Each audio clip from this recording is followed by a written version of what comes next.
MLC తీసుకున్నాడు. అయిపోయాక scene cut చేస్తే ఇక వైసీపీలో రాదండి, అక్కడేమో పొత్తు పెట్టుకున్నారు, జనసేన క్యాండిడేట్ లేరు కాబట్టి జనసేనకి వెళ్ళాడు. అక్కడ తెలుగుదేశం టికెట్లు ఇస్తుంది, అక్కడ అందులో జనసేనది ఓ టికెట్ ఉంటది, దాని తరపున బీసీలకి, అందులో జనసేన అసలు బీసీలు లేరు కదా వాళ్ళ తరపున, కాబట్టి బీసీ వచ్చినట్టు ఉంటది. ఆ రూట్ లో సాగింది. అది కూడా చంద్రబాబు నాయుడు డైరెక్షన్ లోనే వెళ్ళాడు కదా. రాజ్యం చేశాడు, తర్వాత తెలుగుదేశంతోనే టచ్ లో ఉండేవాడు, తెలుగుదేశంలోకే మూమెంట్ మధ్యలో వైసీపీ తెచ్చుకుంది, అతను అటు పంపించారు అనమాట.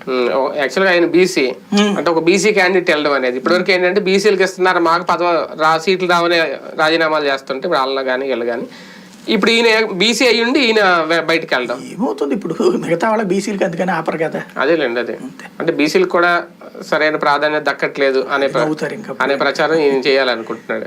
ఆయన కూడా అనలేదు పాపం, అనలేదు. ప్రత్యక్ష ఎన్నికల్లో కుదురుతా వెళ్ళాలనుకున్నాను అన్నాడు, లేదా పార్టీలో కొంతమంది ప్రవర్తన నచ్చకన్నాడు, కాబట్టి అందులో ఏమీ నెగిటివ్ గా మాట్లాడలేదు అతను.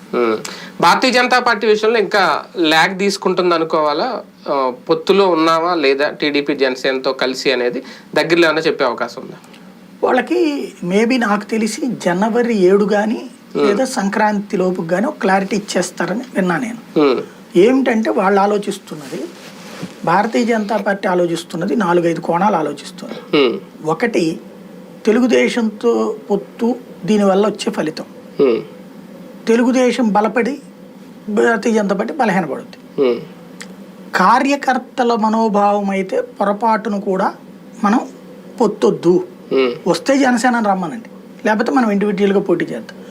ఇండివిజువల్గా పోటీ చేస్తే ఈవెన్ ఇప్పుడు తాజా ఏబీపీసీ ఓటర్ సర్వే లాంటి వాటిలో కూడా 4.5% అట్లా ఓటింగ్. ఇప్పుడు మన ఎమ్మెల్సీ ఎలక్షన్ లో కూడా 4.5% ఓటు వచ్చింది కదా ఉత్తరాంధ్రలోనే.